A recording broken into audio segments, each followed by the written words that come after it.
It's old time hockey, the way you're supposed to play. You throw a little lumber if a guy gets in your way.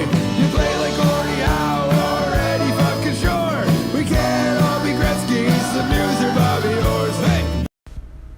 It's still a mystery to me to this very day how a guy as talented as Jason Firth never got a shot in the NHL.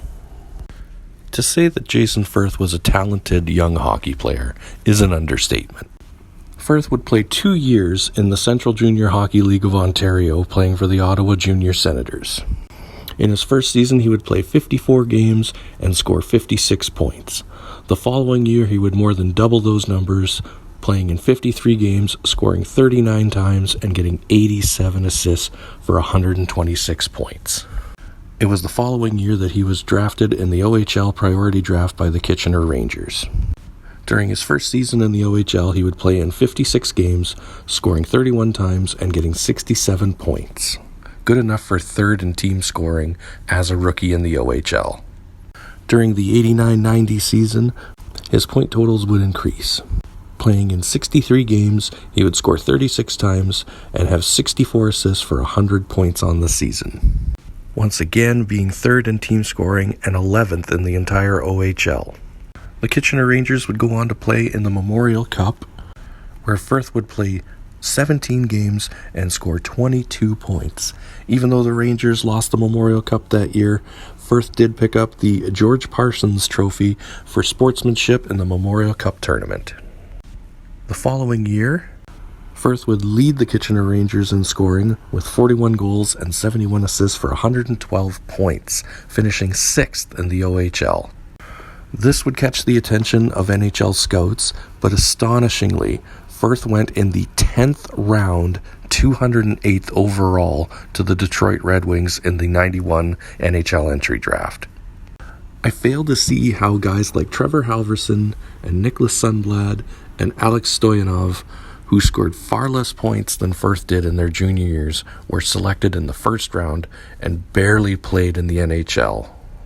And it felt like he didn't even get a shot to play. He spent 2 games playing in Adirondack for the Red Wings in the AHL, didn't produce any points, but only played 2 games.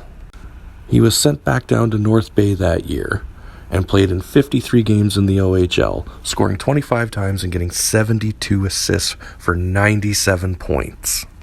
It was at the end of the season that the Red Wings declined to renew his contract, which is a tragedy, because a guy with this sort of talent, playing up on the big club, playing with a young team that was building a future with guys like Sergei Fedorov, Nicholas Lindstrom, Chris Osgood, and seasoned veterans there like Steve Yzerman, Vlad Konstantinov, and Bob Probert.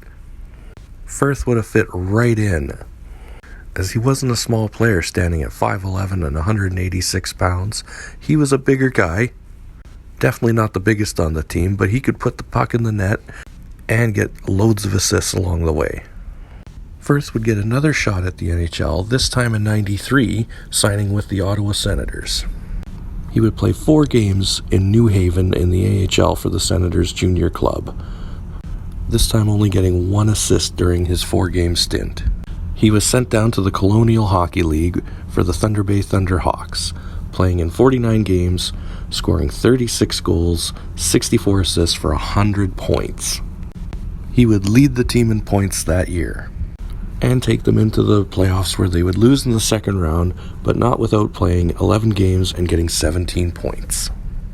It was in the 93-94 season that Firth would see his most playing time in the NHL, playing for the PEI Senators, playing in 61 games, scoring 15 goals and getting 46 assists for 61 points, averaging a point per game. What else would you be looking for in a young prospect for a young team like Ottawa? But for some reason, Ottawa decided not to bring him up to the big club, which is a terrible shame. Firth would spend the next decade bouncing between leagues, but his point production never stopped. In 97-98, he would have his career best season, this time with the Thunder Bay Thundercats of the United Hockey League.